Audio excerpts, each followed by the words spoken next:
In the rolling hills of Dumbarton, Scotland, lies Overtoun Bridge. It looks like something out of a fairy tale. A 19th-century stone arch spanning a small ravine. The landscape is lush, green, and peaceful. Birds sing in the trees. Gentle stream flows below.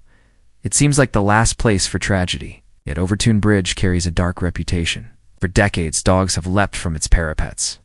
Always from the same side, always from the same spot. And far too many did not survive. Locals whisper about the dog suicide bridge. The name alone chills visitors. Some claim over 50 dogs died here. Others say more than 300 leapt. The records are uncertain, but the pattern is undeniable. Happy, healthy dogs, running across the bridge with wagging tails, suddenly stop, sniff, and leap to their deaths. Owners scream in shock. Some dogs survive the 50-foot fall, only to climb back up and jump again. The phenomenon has no easy explanation. Is it smell? Is it sound? Or something supernatural? Overtoun Bridge has long been linked with eerie stories. Locals say it's a thin place, a spot where the veil between worlds is fragile. The nearby Overtoun House adds to the legend, a grand mansion built in the 1800s, said to be haunted. Some visitors report a heavy presence, a feeling of sorrow in the air. Priests have called it a place of darkness. Ghost hunters flock to it eagerly. The stories grew darker in the 20th century. Not only dogs, but humans too. In 1994, a man threw his baby off the bridge, claiming the child was the Antichrist. He later tried to end his own life there. The tragedy shocked Scotland and cemented the bridge's sinister reputation. But why the dogs?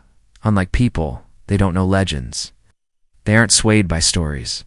Their leaps suggest something sensory. Researchers began studying the bridge. Animal behaviorists walked dogs across it.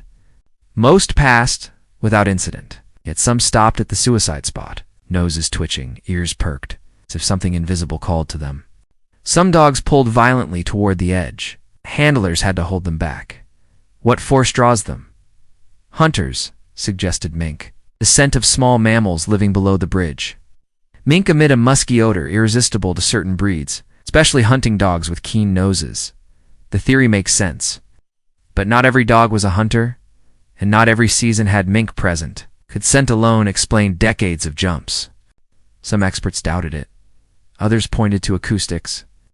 The stone arch creates echoes humans can't hear. Dogs, with sharper hearing, may be confused.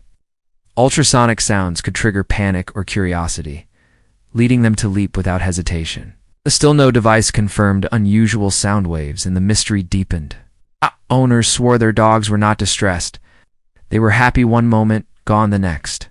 Some said it felt like their pets were called, not frightened, not running from something, but drawn toward the edge by an unseen hand. Priests declared it spiritual. A portal, perhaps, to the afterlife. A cursed place for animals. Locals pass down these beliefs quietly. Visitors often laugh until they bring their own dogs. Signs now warn owners to leash their pets. Yet the legend persists. Tourists travel from around the world. They walk the bridge nervously. Dogs sniff the air, tails wagging. Owners grip the leash tighter, waiting to see if their pet reacts.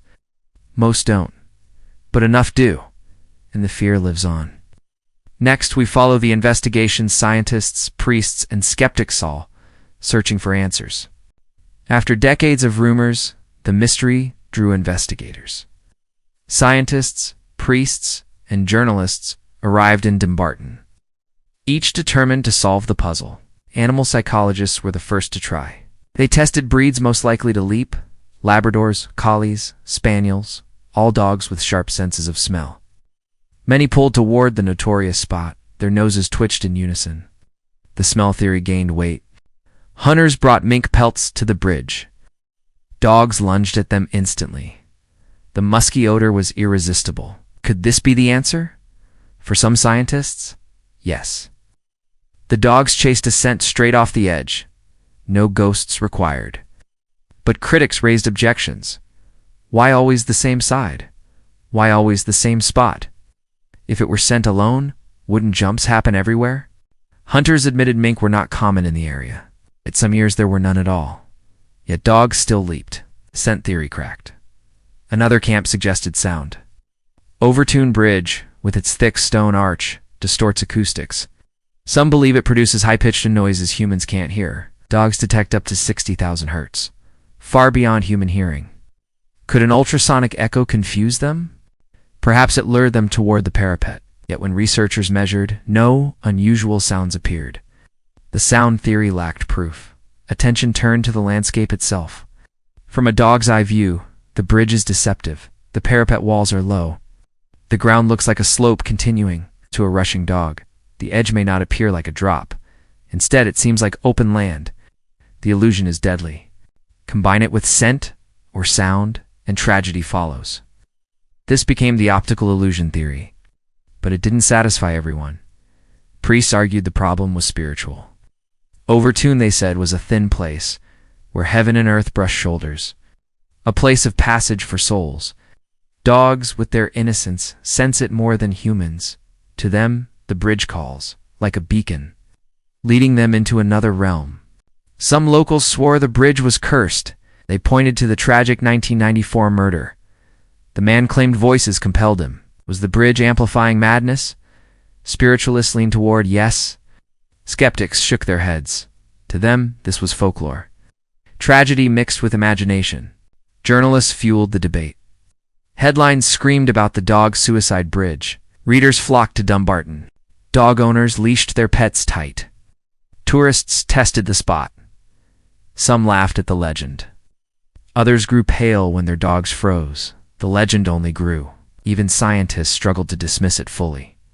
No single theory fit all the evidence. Scent explained some cases. Vision explained others. Sound remained unproven, and the spiritual explanation never died. Each camp held its ground. Priests called it a war between heaven and hell. Scientists called it sensory confusion. Locals called it the bridge's curse. Owners called it heartbreaking. The truth seemed always out of reach. More studies followed, yet no consensus emerged. For every rational theory, one fact refused to fit. Why did survivors return to leap again? One dog broke ribs in the fall, crawled back to the top, and leaped once more. Even scientists fell silent at that story.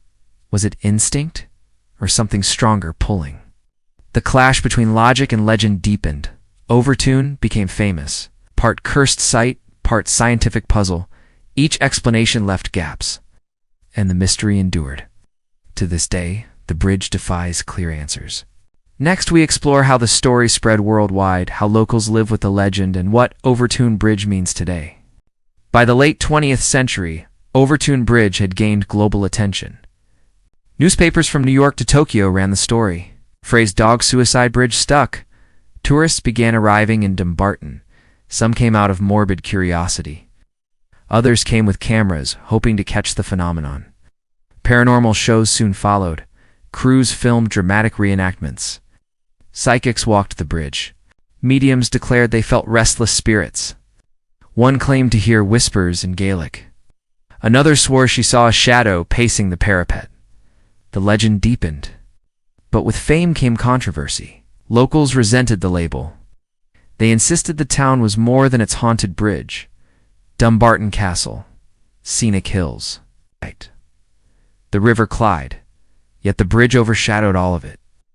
Tourists wanted tragedy, not history. Pet owners grew cautious. Signs were posted at the bridge. Keep dogs on leads. Authorities couldn't ignore the deaths. Though some still scoffed, the warnings remained. For grieving owners, the legend was no joke. Each leap was a heartbreak. Each fall a scar on memory. They demanded answers. Scientists tried again, more tests on scent, sight, and sound. None conclusive. The mystery endured, and with endurance came myth.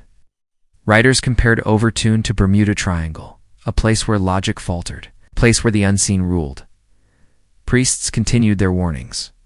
Some called it a battlefield between heaven and hell. Others said it was a door, thin as mist. Dogs, they claimed, slipped through first.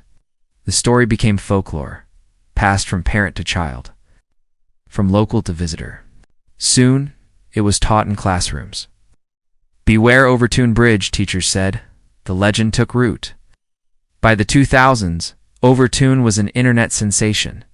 Blogs spread the tale, forums debated theories, videos gained millions of views. The story found new life online. Each retelling added detail. A ghostly woman, cursed laird, a hidden graveyard. Some claims stretched truth, and the bridge never lost its pull. Even skeptics visited. Standing at the infamous spot, they admitted a chill. Was it imagination or something more? Overtoun had become more than stone and mortar. It had become an idea, a story etched into the world's memory. Today, people still walk it daily, some with curiosity, some with caution, some with silent prayers for their dogs. The warning signs remain. Leashes are pulled tight. Dogs sniff, sometimes pulling toward the edge. Owners tug them back. The legend lives in every cautious step. Scientists still argue, priests still warn, locals still shake their heads, and tourists still arrive. The bridge draws them all. What began as tragedy is now cultural memory. A reminder that not all mysteries yield to science, not all stories fade with time. The dog suicide bridge is proof. Proof of our hunger for the unexplainable. Proof of the power of story. Proof that places hold echoes of the past. Whether cursed or not, Overtoun endures. A monument to unanswered questions. A stage where science and myth wrestle endlessly, and where grief and curiosity intertwine. The bridge is quiet most days, stones weathered by rain, arches shadowed by trees, yet its silence hums with memory. Each step across whispers the old legend. Each visitor carries the mystery forward, and so Overtoun Bridge remains forever caught between reason and myth. That's it for today's Forgotten Tale. If this story made you raise an eyebrow don't forget to like, subscribe, and ring that dusty little bell so you never miss another echo from the past. Drop it in the comments. We're always listening for new echoes. Got a weird bit of history you think we should cover? Until next time, keep your curiosity loud and your history weird.